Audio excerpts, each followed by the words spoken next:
Oke, selamat pagi, selamat siang, dan selamat malam. Perkenalkan, nama saya Bayu Wiradwi Fariza dengan NIM 19121337, Prodi Sistem Informasi.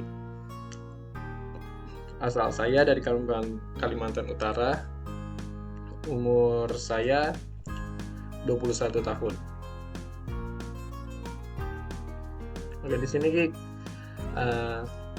saya akan mempresentasikan tugas UAS kepemimpinan, yaitu mengenai kepemimpinan dalam suatu organisasi.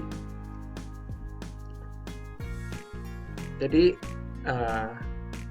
organisasi yang saya ambil adalah organisasi sosial kemasyarakatan, lebih khususnya ke arah agama. Langsung aja, nama organisasinya itu Philadelphia Youth Fellowship. Alamatnya di Jalan Mabarsari nomor 23. Jenis organisasi sosial kemasyarakatan, agama.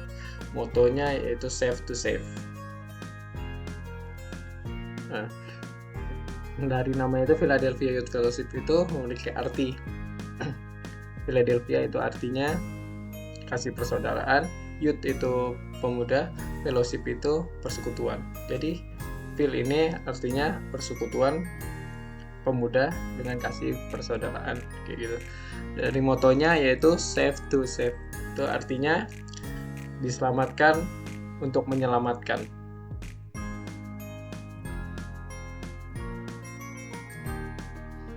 Nah, visi, misi, dan strategi kepemimpinan saya terhadap organisasi ini yaitu, yang pertama, misi besar dari organisasi yaitu menjadikan semua bangsa mengenal dan percaya kepada Tuhan Yesus khususnya. Terus yang kedua, menjadikan gereja rumah kedua untuk para pemuda.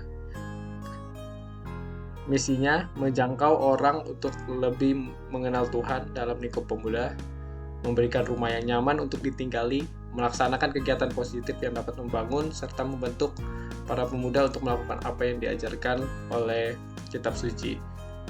Strategi dalam kepemimpinan ini yaitu yang saya ambil yaitu membuat suasana organisasi lebih casual dan santai. Terus membuka ruang untuk setiap orang yang mau belajar dan memiliki ide-ide baru, coba-coba yang penting positif. Jadi di organisasi ini ada beberapa tempat untuk teman-teman bisa berkembang. Jadi kami membuka untuk itu, mereka mau belajar, mau mencoba-coba seperti alat musik atau alat-alat multimedia yang lainnya, itu kami persilakan. Yang penting bertanggung jawab atas alat-alat itu.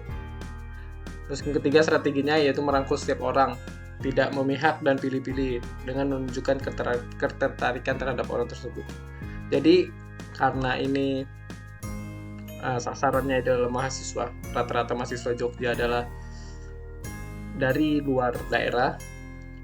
Jadi strategi yang saya ambil yaitu rangkul mereka, tidak memilih-milih atau memperlakukan sama seperti yang lainnya, gitu.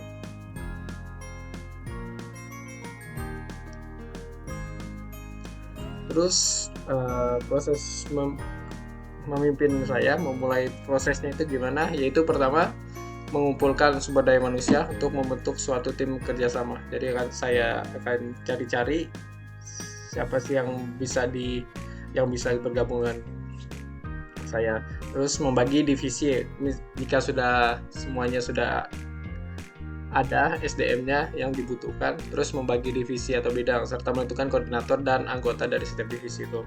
Terus melakukan pertemuan dengan masing-masing divisi untuk membahas proker, berkenalan dengan satu dengan yang lain. Berkenalan di sini bukan hanya berkenal nama hai, cuman lebih dekat lagi. Mungkin pertemuannya bisa di luar kerjaan atau nongkrong biar lebih santai gitu. Dan terus proses yang lainnya menjelaskan dan memberikan gambaran besar tujuan organisasi serta target-target yang harus dicapai.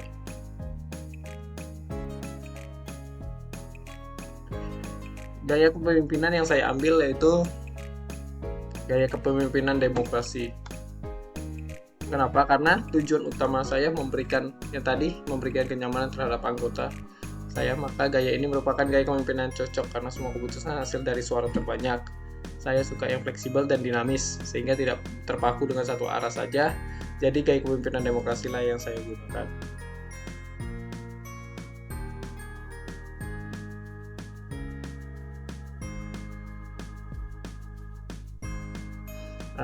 Mencapai visi dan misi. Proses menjelaskan kepada anggota atau pengikut agar bisa mencapai visi dan misi, yaitu sebelum memilih mereka, saya akan memastikan komitmen mereka dalam mengambil tanggung jawab di dalam pekerjaan,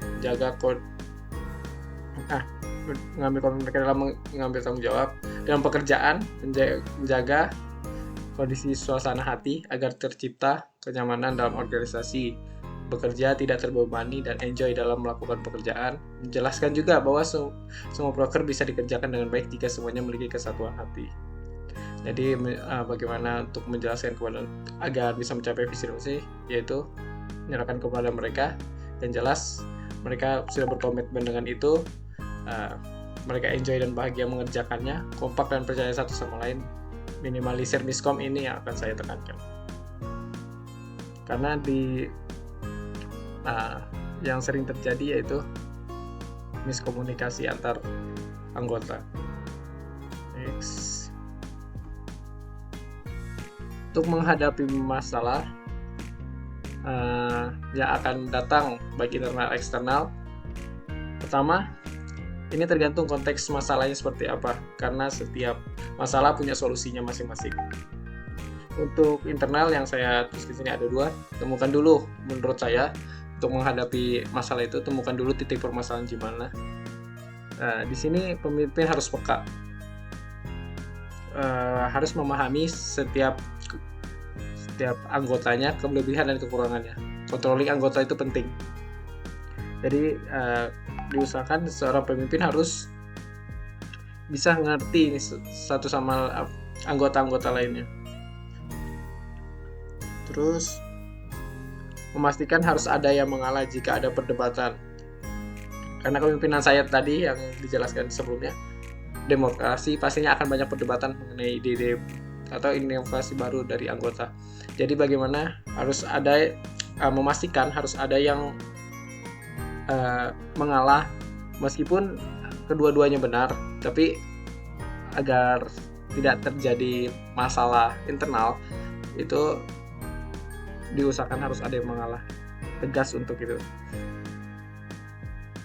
Dan selanjutnya miskom, itu masalah yang mungkin paling sering dihadapi.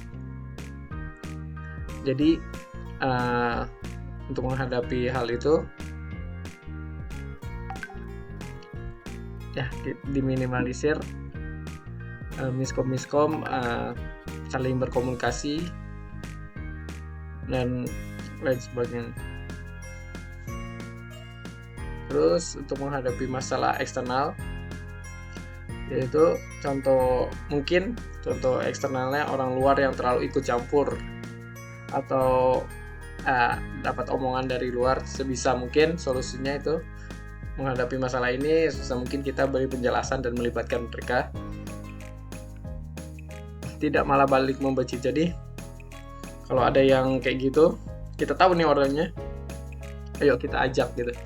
Kita nggak menutup, karena tadi di strategi saya mau semuanya belajar, jadi saya akan ajak terlibat.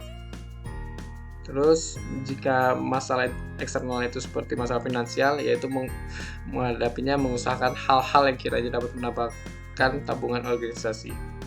Terus proker terhalang izin, mungkin sedikit pemberitahuan ini. Karena ini organisasi sosial, pasti di atasnya ada lembaga yang memegangnya. Nah itu untuk kita, mungkin dari rapat-rapat kita atau pembahasan kita punya proker, tapi pas kita sampaikan terhalang izin karena menurut mereka ini mungkin nggak bisa atau gimana, pokoknya nggak diizinkan. Yaitu sebisa mungkin memberi penjelasan konkret dan berusaha memberikan yang terbaik melalui proker itu. Misal, dan selanjutnya masalah eksternalnya itu tidak disukai. Gini, semua orang punya kelebihan dan kekurangan. Disukai atau tidak sukai itu relatif. Yaitu, jadi menghadapinya tetap fokus kepada tujuan, tetap melakukan hal seperti biasanya, yang penting tidak merugikan orang lain. Itu cara saya menghadapi masalah. Terus langkah konkret apa yang diambil dan dilakukan agar tetap eksis di masa sekarang, di zaman milenial dan masa digitalisasi seperti saat ini. Di sini yang saya tuliskan ada 3, itu memaksimalkan untuk ini berhubungan dengan era digitalisasi, maksimalkan setiap sumber daya yang ada sekarang.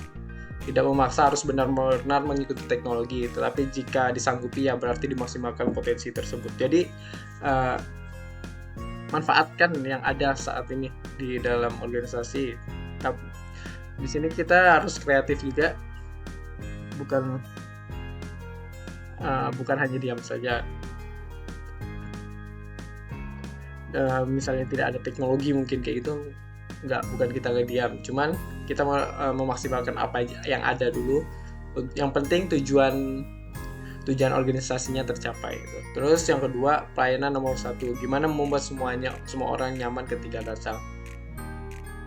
Itu pelayanan nomor 1 ini jadi nggak terlalu memusingkan eranya apa, memusingkan ini masa gimana, tapi yang jelas yang penting pelayanannya yang diutamakan. Terus yang ketiga, sempat disinggung di atas di penjelasan sebelumnya, membuat suasana persekutuan atau komunitas yang casual dan masa kini, membuat konsep-konsep acara yang kreatif tidak membosankan. Itu langkah-langkah konkret untuk yang dilakukan agar tetap eksis di masa sekarang.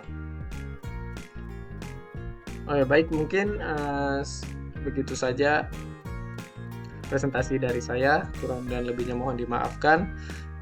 Saya ucapkan terima kasih.